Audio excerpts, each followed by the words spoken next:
হ্যাঁ, কথা বলছি, কথা বলছি।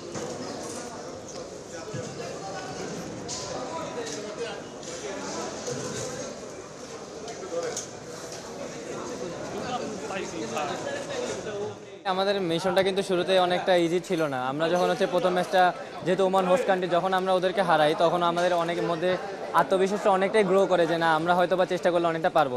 দেন পাকিস্তান আমাদের থেকে অনেক ভালো টিম। যখন তাদের সাথে আমাদের মিস্টেকের জন্য আমরা যখন একটা বড় মার্জিনে হারি, তখন আমরা নিজেরা ইউটিলাইজ করি হয়তো বা আমরা যদি এই যে ভুলগুলো করতেছি, আমরা যদি নেক্সট ম্যাচগুলো এই ভুলগুলো না করি হয়তো বা আমাদের রেজাল্ট আরও ভালো হবে। তো পরে আমাদের যখন মালয়েশিয়ার সাথে ম্যাচ ছিল তখন আমাদের একটাই টার্গেট ছিল যে এনিহাও আমাদের কাছে এটা জিততে হবে, কারণ আমরা যদি ওয়ার্ল্ড কাপ কোয়ালিফাই করতে চাই আমাদেরকে ম্যাচ জেতাটা খুব ইম্পর্টেন্ট। তো সো আমাদের মধ্যে একটা ডেডিকেশন ছিল যে এনিহাও আমাদেরকে ম্যাচটা জিততে হবে। সো আমরা ওইভাবেই চেষ্টা করছি। আমরা মালয়েশিয়ার ম্যাচটা যখন আমরা ড্র করি তখন আমাদের আরেকটা নেক্সট টার্গেট আছে যে না, আমরা যদি চায়নাকেও বিট করতে পারি তাহলে হয়তো আমাদের মানে বিশ্বকাপ এই যাওয়ার লাইনটা আমাদের অনেকটা ইজি হবে। তো তখন আমরা চায়নাকে নিয়ে মানে সবাই অনেকটা পরিকল্পনা করি যে কীভাবে আমরা চায়নার সাথে ফাইট করতে পারবো আর ভালো একটা রেজাল্ট করা যায়। তো সো ওইখান থেকেই সবার একটাই উদ্দেশ্য ছিল যে না, আমাদেরকে চায়নাকেও বিট করতে হবে। তখন আমরা চায়নার সাথে আলহামদুলিল্লাহ অনেক ভালো খেলি, একটা রেজাল্ট হয়। তারপরে যখন আমাদের সাথে থাইল্যান্ড এগেনস্টে আসে তখন আমাদের সিঙ্গাপুরেও আমরা থাইল্যান্ডের সাথে আগে ম্যাচ খেলছি। তো সো আমাদের থাইল্যান্ডের টিমটাকে অনেকটাই জানা ছিল। আর আমাদের একটাই চেষ্টা ছিল যে না, আমরা যদি থাইল্যান্ডকেও বিট করতে পারি তাহলে আমাদের ওয়ার্ল্ড কাপ কোয়ালিফাইটা অনেকটাই ইজি হবে। তো ফাইনালি আলহামদুলিল্লাহ আমরা থাইল্যান্ডকেও বিট করতে পারছি। আর তারপরে লাস্ট ম্যাচ আমাদের চীনের সাথে ছিল ওই 5th and 6th position match. তো ওইখানে আমাদের একটা টার্গেট ছিল যে না, আমরা চায়নাকে সিঙ্গাপুরেও হারাইছি ফাইনালে, আবার এইখানেও গ্রুপ ম্যাচে আমরা চায়নাকে বিট করছি। সো আমরা যদি এই লাস্ট ম্যাচটা যদি আমরা ভালো করতে পারি তাহলে শেষ ভালো যা সব ভালো, তার একটা প্রবাদ বাক্য আছে। তো আমাদের ওই প্রবাদ বাক্যটাই আমরা মাথায় রাখছি যে না, আমাদের এনিহাও চায়নাকেও এবার বিট করে আমরা বাংলাদেশে যাব, ভালো একটা রেজাল্ট করে যেন দেশবাসীকে আমরা ভালো একটা উপহার দিতে পারি। সেইখান থেকে আলহামদুলিল্লাহ আমরা ভালো একটা রেজাল্ট করে আসছি। অ্যাজ এ প্লেয়ার হিসেবে তো আমাদের চাওয়া থাকবে, কারণ দেখা যায় যে আমরা যখন দেখি যে অন্য গেমগুলো ভালো করার পরে তাদেরকে এত পরিমাণ সংবর্ধনা, এত পরিমাণ মানে ভালো ভালো জায়গা থেকে অনেক মানে রিপ্রেজেন্ট করা হইতেছে। সো আমরা তো ভালো একটা সাফল্য আল্লাহর মধ্যে নিয়ে আসছি। হয়তো বা যেহেতু এটা হকির একটা বড় ইতিহাস, এত দিন যাবৎ হকি খেলা হইতেছে, কোনো এত বড় ইতিহাস হয়নি।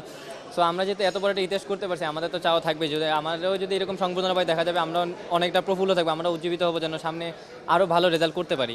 আমি খুবই খুশি, খুবই আনন্দিত, খুবই গর্বিত এবং ফুল ক্রেডিটটা খেলোয়াড়দের। মানে তারা তাদের 100% দিয়েছে, তাদের একটা ডেডিকেশন ছিল, তাদের একটা টার্গেট ছিল যে তারা ওয়ার্ল্ড কাপ খেলবে এবং এই টার্গেট নিয়ে তারা কিন্তু প্র্যাকটিস করছে। তারা মাঠে মানে আমি যেভাবে বলছি সেভাবে কাজ করেছে এবং ফুল ওয়েল ডিসিপ্লিন ইয়েতেই ছিল তারা, যে ক্যাম্পে ছিল বা আপনি ওমানে যাওয়ার পর থেকে তাদের মধ্যে একটাই টার্গেট ছিল যে আমরা ওয়ার্ল্ড কাপ খেলবো।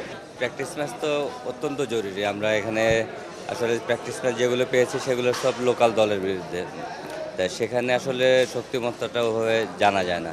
তো ওখানে যাওয়ার পরে আমরা একটা প্র্যাকটিস ম্যাচ খেলেছিলাম কোরিয়ার সাথে। ওইটা খেলার পরে ছেলেদের মধ্যে একটা আত্মবিশ্বাস বাড়ে যে না, আমরা পারবো। এবং তারপর থেকে ম্যাচ বাই ম্যাচ তারা খেলছে এবং তাদের পারফরমেন্স নিয়ে আসছে। আপনারা দেখছেন যে মালয়েশিয়ার সাথে খেলা আমরা জেতার মতো অবস্থায় ছিলাম, বাট আনলাকিলি জিততে পারি নাই। কিন্তু আমাদের যে টার্গেট ছিল সেখান থেকে আমরা বিচ্যুত হই নাই এবং ছেলেরা তাদের মানে শতভাগের বেশি উজাড় করে দিয়েই এই মানে ওয়ার্ল্ড কাপ কোয়ালিফিকেশনটা নিয়ে আসছে। আমি ফেডারেশনের কাছে দাবি করব, ছেলেরা কোনো কিছু না পেয়েও তারা প্রমাণ করেছে যে তারা পারে।